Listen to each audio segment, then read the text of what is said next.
Le musée et le type de proposition que fait Jade sont vraiment des outils qui vont permettre aux visiteurs, je dirais, de naviguer plus sereinement dans notre quotidien. First Impression, c'est un programme de performance qui se déroulera au Musée d'Art et d'Histoire de Genève de octobre à juin. Une performance par mois, le jeudi soir.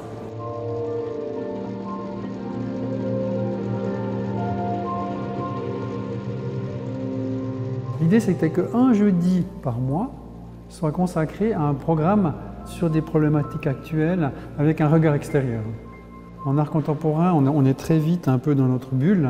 Moi, ce que j'aime bien, c'est intégrer d'autres manières de voir, d'autres modes de connaissance pour voir si ça éclaire d'un œil nouveau les enjeux qu'on a ici dans notre musée. Assez rapidement, pendant la résidence curatoriale, je me suis intéressée aux techniques de reproduction et de diffusion de l'image au sein des collections du musée, et particulièrement les matrices anciennes en bois gravé du XVIe au XVIIIe siècle.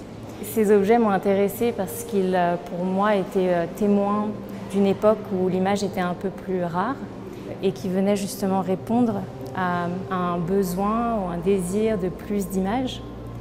Et en même temps, c'est des matrices qui aidaient à la reproduction d'images d'ordre souvent religieux. Donc ce qui m'a aussi intéressée, c'était ce rapport entre image, diffusion et autorité. Et j'ai voulu reprendre ces questions-là et les étudier aujourd'hui, en fait, dans notre régime contemporain d'image. Qu'est-ce qu'est ce désir d'image aujourd'hui dans un présent où elle est infinie? Mais aussi quelle pourrait être la matrice contemporaine d'une image numérique. En général, il y a des lignes de code, mais aussi l'espace latent, multidimensionnel. Il y a des algorithmes de recommandation qui vont orchestrer nos attentions vers un événement plutôt qu'un autre. Pour moi, la description, c'est vraiment la manière dont aujourd'hui on traite les images et quelles sont les conséquences sur notre façon de vivre.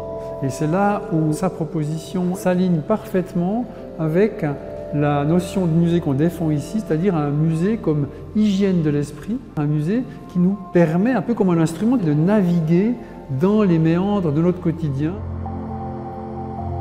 Ce qui m'intéressait, c'était de parler aussi de ce régime, en fait, lecture de l'information qui est changeant aujourd'hui et qui a été transformé par les nouvelles technologies digitales où on va devoir scanner dans un flux d'informations vaste et réussir à trouver du sens comme une sorte de technique de lecture au final qui peut-être est une adaptation aujourd'hui à ce flux d'images incessant.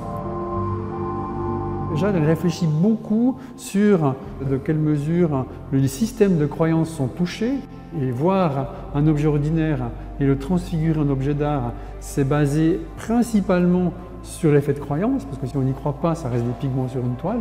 Et donc, avec Jeanne, il y a énormément de discussions autour de la notion d'objet, du statut de l'image aujourd'hui, de son interprétation, de son utilisation et des impacts que ça peut avoir sur notre fonctionnement. J'ai invité des artistes à proposer des formes qui vont s'immiscer au final parfois dans les systèmes d'annonces du musée. Il y a Atmospheric Solutions qui va s'insérer aussi dans l'archive du musée. Il y a une artiste aussi, Florence Young, qui va proposer des scénarios au sein du musée qui vont apparaître chaque jeudi, mais aussi en dehors du musée, notamment un scénario qui se déroule devant la fenêtre d'une ancienne banque à Bâle, devant laquelle la pluie tombera sans fin jusqu'à août 2026. Donc c'est des formes, encore une fois, qui réfléchissent beaucoup à cette idée d'hors-champ, de se retirer de l'image, et puis aussi ces rapports pour moi entre voir et croire.